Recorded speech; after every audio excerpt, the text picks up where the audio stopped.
안녕하세요. 오만사입니다. 얼마 전에 친정아버지가 돌아가셨습니다. 별다른 지병도 없으셨는데 오전에 밭일을 다녀오신 후에 피곤하시다며 낮잠을 주무신다고 누우셨는데 깨어나지 못하셨어요. 이렇다한 말 한마디도 없이 갑자기 가신 바람에 친정엄마의 충격은 말할 수 없이 컸습니다. 한숨 주무시고 일어나실 것처럼 하시더니 그대로 저 세상으로 가셨으니 얼마나 황당하셨겠어요.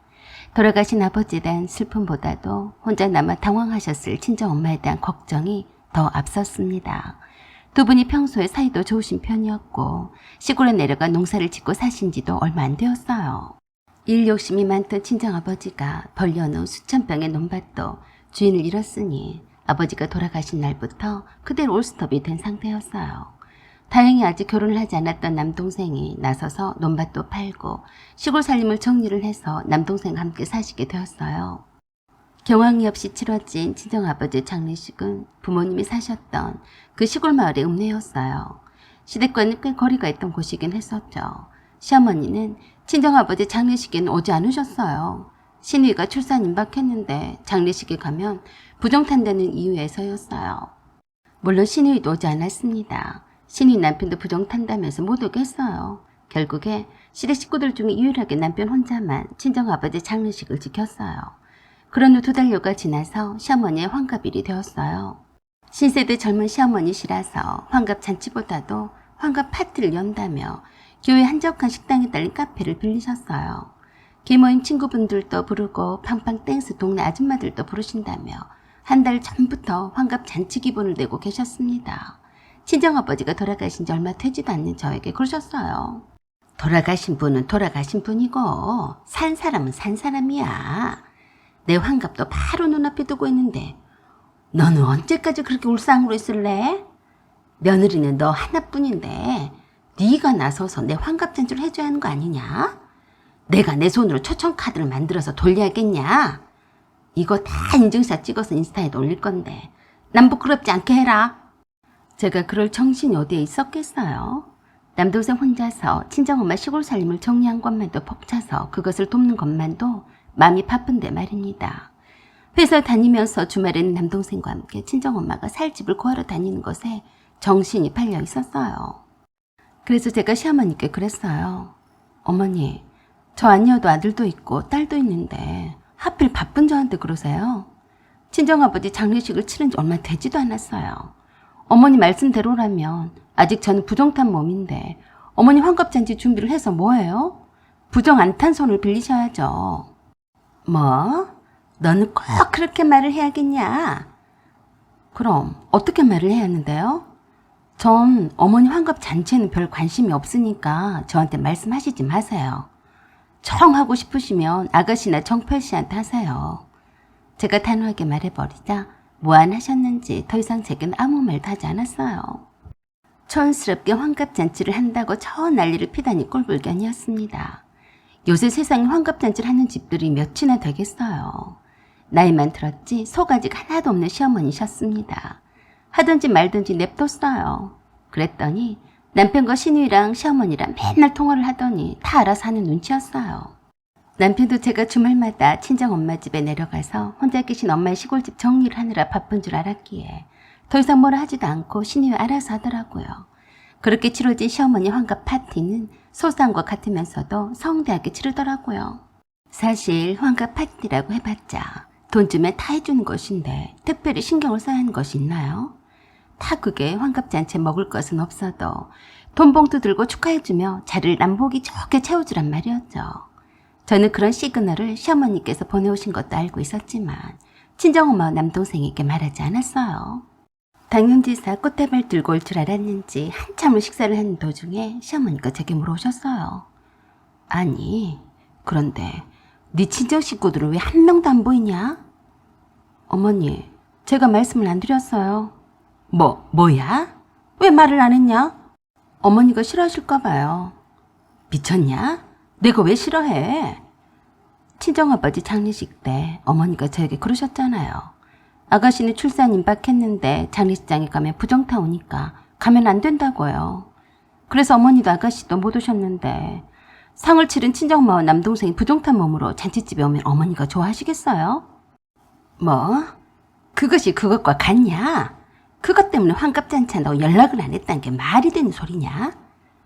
이렇게 기분 좋은 날에 너는 꼭 그렇게 삐딱선을 타야 되겠니? 그래도 날이 날이니만큼 참아주는 예의는 갖추자고 나름 애를 썼어요. 그런데 시어머니는 그걸 두고두고 제 옆에 와서 씹으셨어요. 어떻게 사돈이 하는 회갑잔치에 꽃바구니 하나도 안 보냈냐고 말입니다. 그러는 시어머니는 친정아버지 장례식장에 꽃바구니를 보내셨나요? 부의금도 보내지 않고 남편에게 알아서 하라고 하신 분이셨어요. 시어머니는 다른 사람들 눈도 있는데 남보기 창피하다며 남편에게 저희 친정엄마가 보낸 것처럼 하고 큰 꽃바구니를 주문하라고 시키셨어요. 그러고 나서 그 꽃바구니를 가운데 두고 친구분들한테 그러시더라고요. 모두들 알다시피 우리 안사돈이 나이가 많이 드셨잖아요. 거동이 불편해서 못 오시고 이렇게 보냈지 뭐예요. 호호. 그것까지 제가 뭐라 하겠어요. 내 돈 들어간 것도 아니고 내 손을 빌린 것도 아니니까요. 그런데 바로 그날 만삭인 신우이가 진통이 와서 곧바로 병원으로 갔습니다. 시어머니는 점심때까지만 파티를 끝내고 그날 저녁에 친구분들과 놀러 가기로 되어 있었어요. 저한테 그러시더라고요. 네가 내 대신에 춘희 옆에 있어줘라. 난 이제 와서 여행을 취소할 수 없으니까. 알았냐? 제가 시어머니 환갑인데 바로 예스라고 할 줄 아셨나 보더라고요. 아니요. 제가 시간이 어딨어요. 그럼 네 친정엄마한테 산후조리까지 부탁하마. 웃겼어요. 믿는 구석이 있으니까 여행은 취소도 하지 않고 그냥 가시겠다는 말씀이셨습니다. 신경질이 나서 무식하게 말했어요. 어머니, 저희 엄마가 어머니 딱깔이에요. 뭐시 어째? 딱깔이?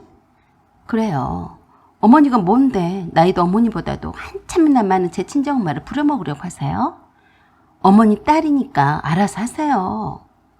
출산 임박과 신의가 있어서 부정타기 싫다던 분이 상을 당한 지 얼마 되지도 않은 사람에게 산후조리를 맡기려 들다니 앞뒤가 맞냐고요. 조금이라도 무슨 일 있기만 하면 재수없어서 그런 거라고 할 분이셨어요. 저도 성질이 되먹지 못해서 그냥 못 넘어갔습니다.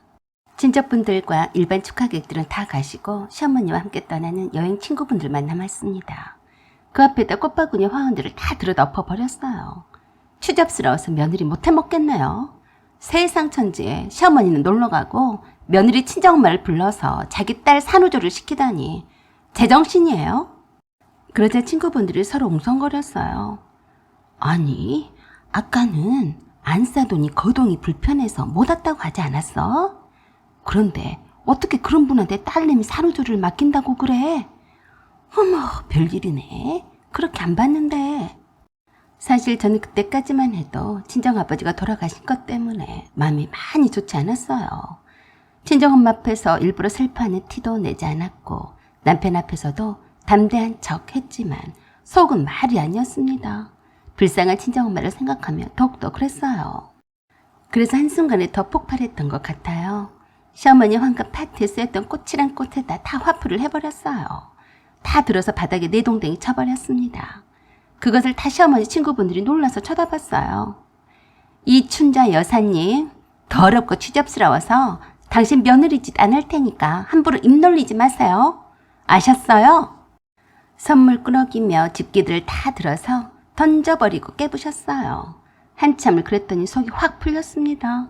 남편도 놀라서 입을 다물지 못했어요. 그런 남편에게 제가 그랬습니다. 이혼 서류에 빨리 도장 찍자. 너랑 살다간 내가 제명이 못 살겠다. 알았어? 남편도 저의 그런 모습에 충격을 받았는지 얼이 빠진 모습이었어요. 그 후로 남편과 이혼을 했습니다. 딸린 애도 없었으니 간단하더라고요.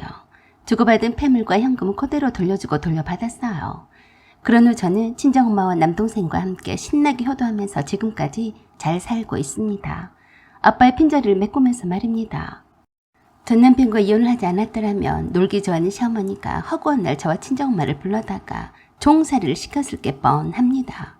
시킨다고 당할 죄가 아니긴 했지만 불쌍한 우리 엄마를 그런 대접과 취급을 받는 것은 용서가 안 되는 일이죠. 전 시어머니도 여느 친정엄마처럼 자기 딸 산후조리와 육아를 돕느라 정신이 없을 겁니다. 자기 딸은 자기가 챙겨야지, 안 그래요? 사연은 여기까지입니다. 구독과 좋아요 부탁드려요. 감사합니다.